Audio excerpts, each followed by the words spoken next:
일본 NHK 기자가 결국 방송에 내보내지 못한 기막힌 내용의 한국 관련 기사가 있습니다. 이 기자는 왜 심혈을 기울여 취재한 내용을 결국 방송으로 내보내지 못했을까요? 과연 이 기사의 내용은 무엇을 담고 있었을까요? 지금부터 그 이야기 속으로 들어가 보겠습니다. 이야기를 시작하기 전에 잠깐 1초 만에 누를 수 있는 구독과 좋아요 버튼 이미 누르셨죠? 감사합니다. 그럼 이야기를 시작합니다. 안녕하세요. 저는 일본 NHK 국제부 기자 카네코 마이코라고 합니다. 2024년 10월, 저는 평소처럼 도쿄 본사 사무실에서 해외 뉴스를 검토하고 있었습니다. 그날도 여느 때와 다름없는 아침이었죠. IMF가 발표한 소프트 파워 측정 새로운 글로벌 지수 보고서가 제 눈에 들어왔을 때까지는요. 처음에는 그저 일상적인 국제 지표 발표라고 생각했습니다. 일본은 언제나 이런 지표에서 상위권을 유지해왔으니까요. 하지만 화면에 떠오른 숫자를 보는 순간 제 손가락이 키보드 위에서 멈췄습니다. 2021년 기준 소프트 파워 지수 1위 대한민국 1.68점, 2위 일본 1.25점. 10년차 국제부 PD로서 저는 수많은 충격적인 뉴스를 다뤄왔습니다. 하지만 이날만큼 가슴이 철렁했던 적은 없었던 것 같네요. 진정을 하고 보고서를 자세히 살펴보았습니다. IMF는 기존의 주관적인 평가 방식을 버리고 객관적인 지표를 통해 국가의 소프트 파워를 측정했다고 합니다. 2007년부터 2021년까지 66개국을 대상으로 상업성, 문화, 디지털, 교육, 세계 영향력, 제도 등 6개 주요 항목을 29개의 하위 지표로 수치화했죠. 믿기 힘든 수치를 확인하기 위해 저는 그날 오후 시부야 거리로 나섰습니다. 취재 현장에서 마주한 현실은 더욱 충격적이었습니다. 시부야 109 앞에서 만난 고등학생들의 이야기는 마치 날카로운 바늘처럼 제 가슴을 찔렀습니다. 선생님, 요즘 일본 아이돌은 전혀 관심 없어요. BTS 새 앨범이 곧 나온다는데 그게 더 기대돼요. 한국 드라마 보면서 너무 부러워요. 모든 게 스마트폰으로 해결되는데 우리는 왜 아직도 현금을 들고 다녀야 하나요? 불과 15년 전만 해도 일본의 문화 콘텐츠는 아시아를 지배했습니다. 저 역시 그 시절을 생생히 기억합니다. 일본 애니메이션과 드라마는 아시아의 젊은이들이 동경하는 대상이었고 J-팝은 각국의 음악 차트를 석권했죠. 하지만 지금 시부야의 젊은이들은 한국의 최신 유행을 이야기하며 눈을 반짝입니다. 그들에게 일본의 문화 콘텐츠는 더 이상 관심사가 아닙니다. 일본은 마치 영원히 멈춰버린 것 같아요. 도쿄 시부야의 한 카페에서 만난 26세 직장인 스즈키 켄타의 말이 아직도 귓가에 맴돕니다. 그는 한국의 네이버, 카카오 같은 기업들이 부럽다고 했습니다.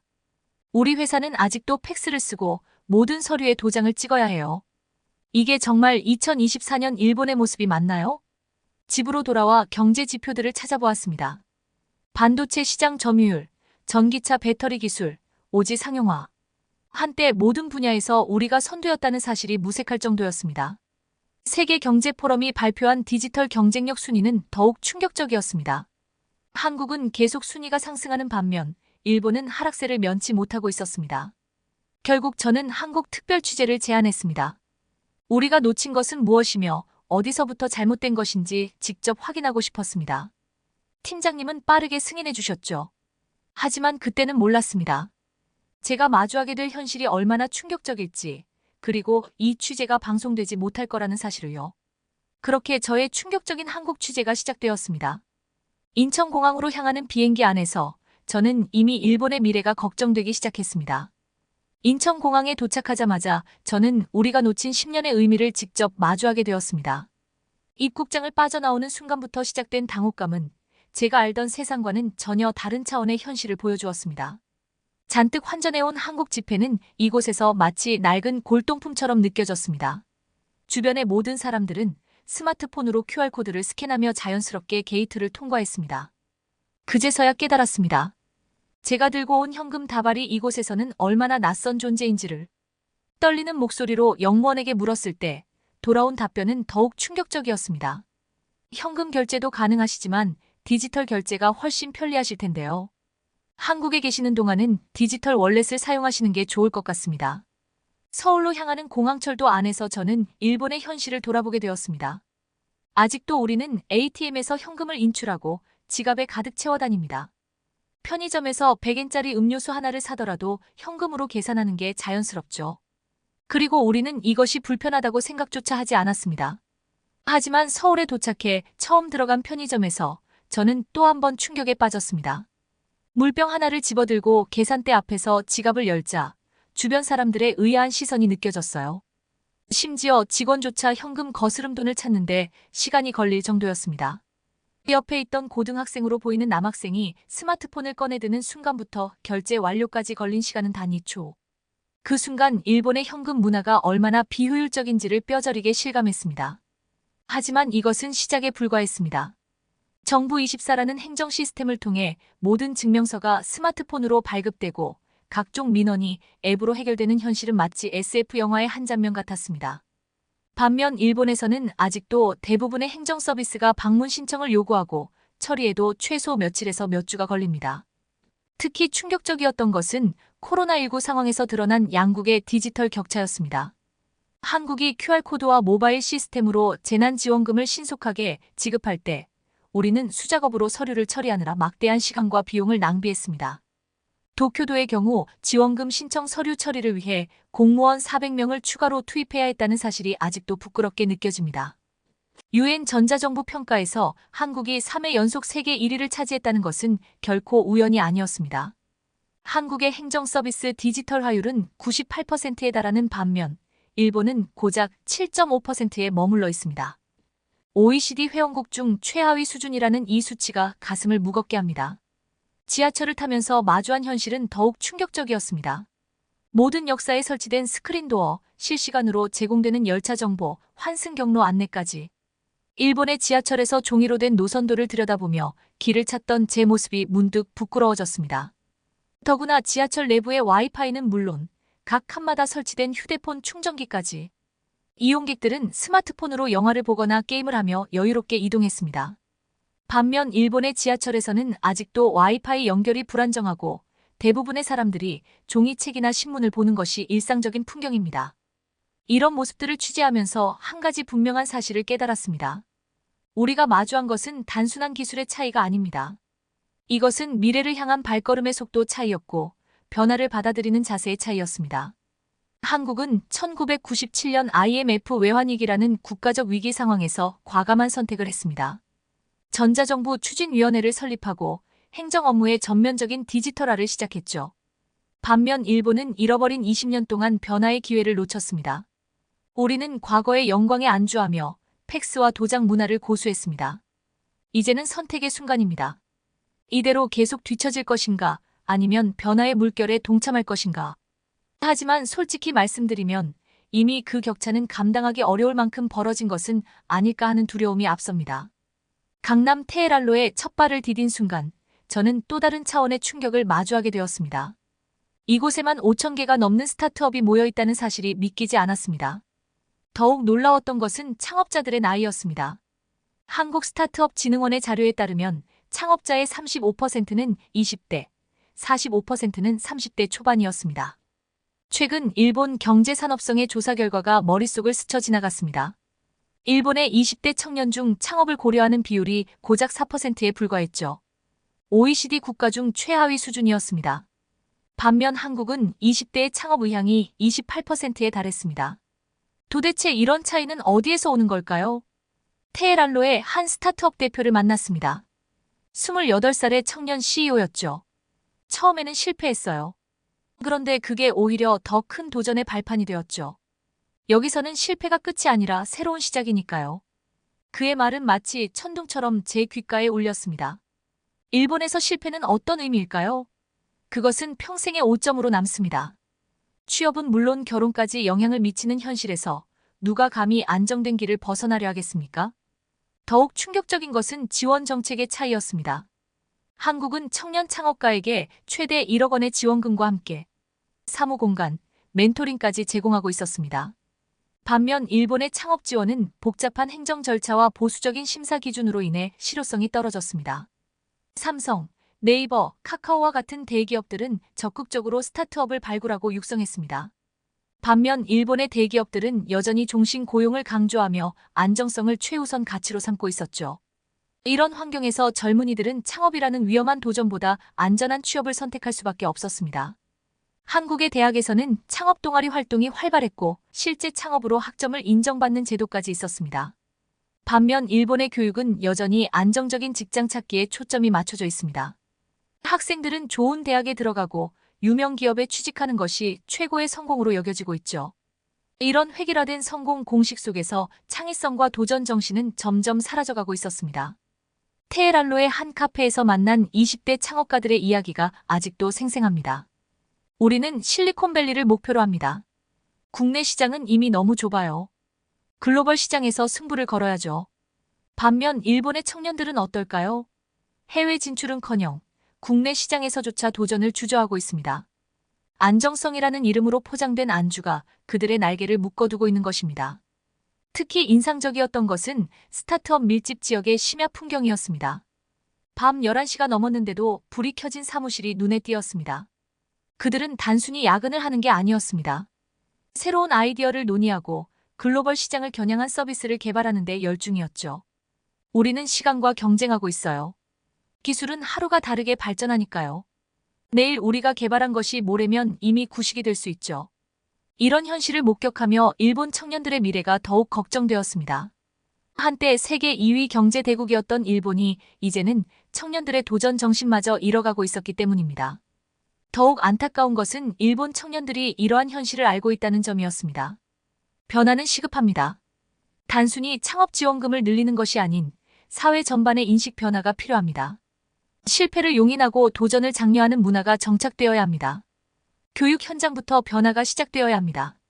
정답만을 요구하는 교육이 아닌 질문하고 도전하는 교육으로 바뀌어야 합니다. 그렇지 않으면 이 격차는 더욱 벌어질 것이고 결국 일본의 미래, 경쟁력마저 잃게 될지도 모릅니다. 이미 많은 분야에서 한국에 뒤처지고 있는 현실이 이를 증명하고 있습니다. 반도체, 전기차, 배터리 등 미래 산업에서 우리는 계속해서 순위가 밀려나고 있었습니다. 한때 우리는 아시아의 문화를 지배했습니다. 일본 애니메이션은 세계적인 예술로 인정받았고 J-팝은 아시아의 젊은이들을 열광시켰죠.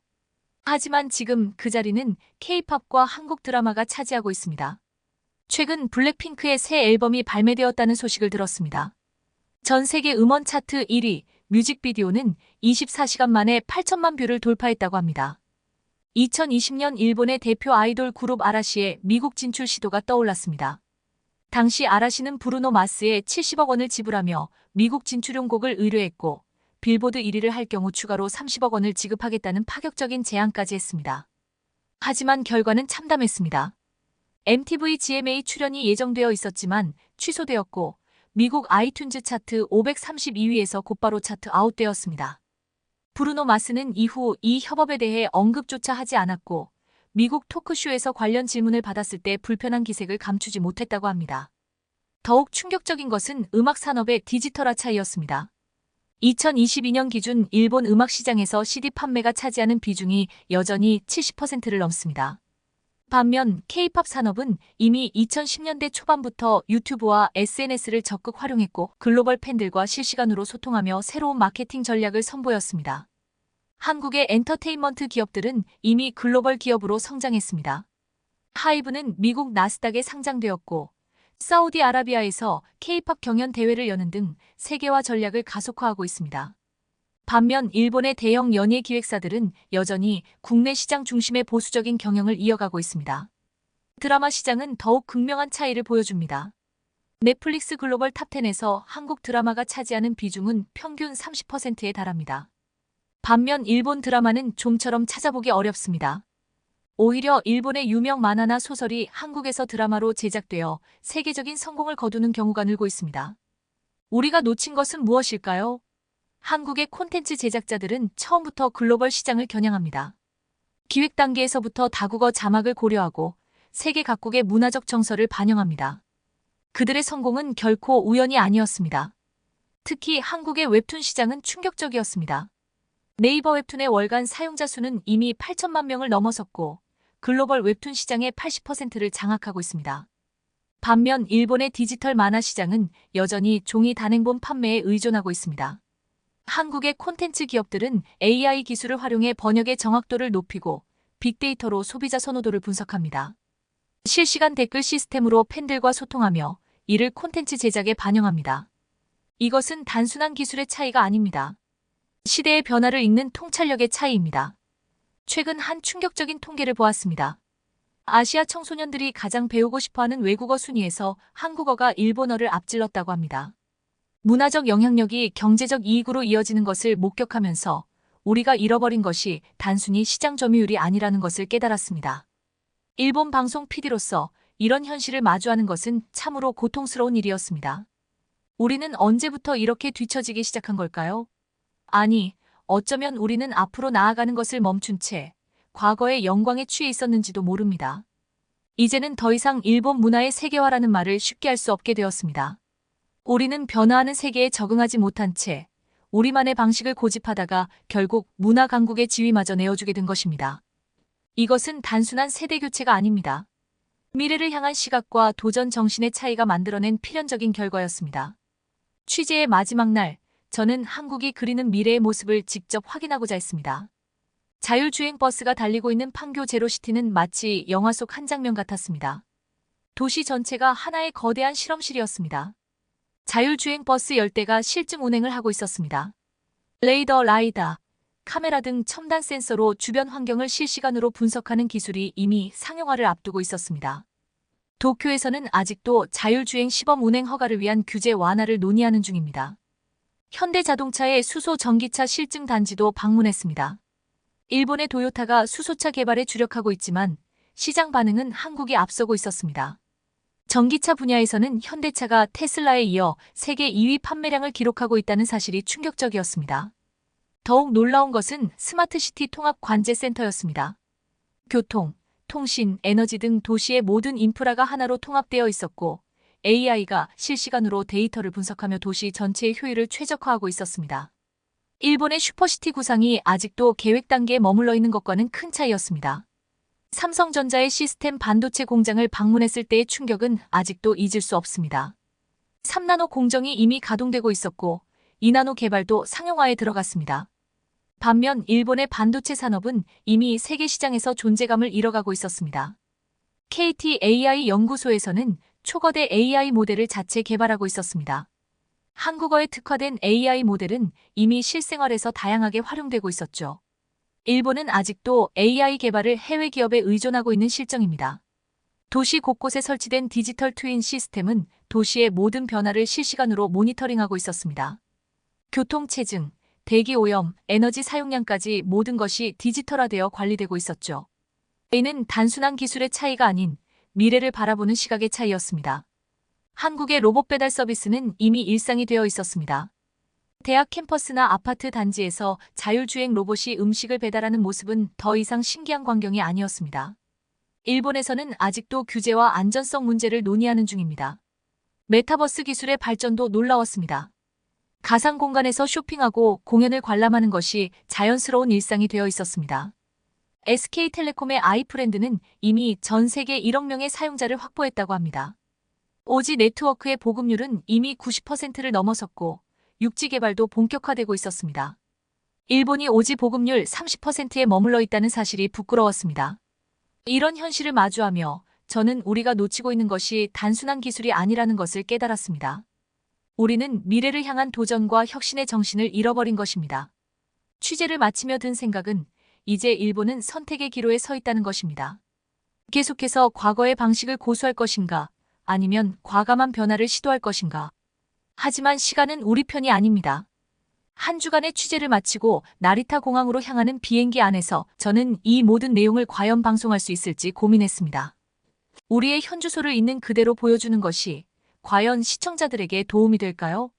하지만 이제는 더 이상 현실을 외면해서는 안 된다는 결론에 도달했습니다. 우리는 변화해야 합니다. 지금 당장 시작하지 않으면 이 격차는 더욱 벌어질 것입니다. 하지만 결국 이 다큐멘터리는 방송되지 못했습니다. 아직 우리는 이런 현실을 받아들일 준비가 되어 있지 않은 걸까요? 방송 금지 조치를 받은 후 저는 한동안 책상 앞에 멍하니 앉아 있었습니다. 제가 취재한 모든 내용이 담긴 하드디스크를 바라보며 과연 우리에게 희망이 있을까 고민했습니다. 방송국 간부들의 말씀이 이해가 가지 않는 것은 아니었습니다. 지금 이 내용을 방송하면 국민들의 자부심에 큰 상처가 될 수 있다. 일본의 현실을 너무 부정적으로 그린 것 아닌가? 한국을 지나치게 미화한 것은 아닌지 우려된다. 하지만 우리가 진실을 외면한다고 해서 현실이 바뀌는 것은 아닙니다. 오히려 우리는 더 큰 위기를 맞이하게 될지도 모릅니다. 2024년 현재 우리는 이미 많은 것을 잃었습니다. 반도체 시장에서의 주도권, 전기차와 배터리 기술의 선두자리, 문화 콘텐츠 산업에서의 영향력, 그리고 가장 중요한 청년들의 도전 정신까지. 이제 남은 것은 과거의 영광뿐입니다. 특히 가슴 아픈 것은 우리 청년들의 모습입니다. 한국의 청년들이 전 세계를 무대로 꿈을 키워갈 때 우리의 청년들은 안정적인 직장을 찾아 좁은 문을 두드리고 있습니다. 실패를 두려워하는 사회가 만들어낸 슬픈 현실입니다. 디지털 혁신은 이제 선택이 아닌 필수입니다. 현금과 도장에 의존하는 사회, 팩스로 소통하는 행정, 서류 처리에 몇 주씩 걸리는 시스템으로는 더 이상 미래를 이야기할 수 없습니다. 문화적 영향력의 상실도 심각합니다. 우리가 자부심을 가졌던 일본 문화는 이제 국내 시장에 갇혀 있습니다. 글로벌 시장에서는 K-팝이 대세가 되었고 한국 드라마가 세계인의 마음을 사로잡고 있습니다. 이 취재 내용이 방송되지 못한 것은 어쩌면 우리 사회의 현주소를 정확히 보여주는 것인지도 모릅니다. 변화가 필요하다는 것을 알면서도 그 불편한 진실을 직시하기를 거부하는 우리의 모습 말입니다. 지금 이 순간에도 도쿄의 한 카페에서는 젊은이들이 한국의 최신 트렌드를 이야기하고 있을 것입니다. 시부야의 거리에서는 K-팝이 흘러나오고 회사원들은 여전히 도장을 찍느라 야근을 하고 있겠죠. 하지만 저는 이제 알립니다. 비록 이 다큐멘터리는 방송되지 못했지만 우리가 마주해야 할 현실이 무엇인지, 우리가 나아가야 할 방향이 어디인지를. 변화는 불편하고 두렵습니다. 하지만 변화하지 않는 것은 더 큰 위험을 초래할 것입니다. 우리는 선택해야 합니다. 과거의 영광에 안주할 것인가, 아니면 새로운 도전을 시작할 것인가. 이제 이 이야기를 전합니다. 방송이 아닌 기록으로 남깁니다. 언젠가 우리가 변화의 길을 선택했을 때 이 기록이 그 시작점이 되기를 바라면서 오늘의 이야기는 여기까지입니다. 일본의 입장에서 보면 많이 답답하기도 할 것 같은데요. 반면 한국인으로서 불과 몇십 년 만에 일본이 따라올 수 없는 문화 강국, 소프트 파워 세계 1위의 국가에 오른 우리 한국이 자랑스럽기만 합니다. 오늘 이야기도 마음에 드셨다면 구독과 좋아요 부탁드리면서 오늘의 사연을 마치겠습니다. 감사합니다.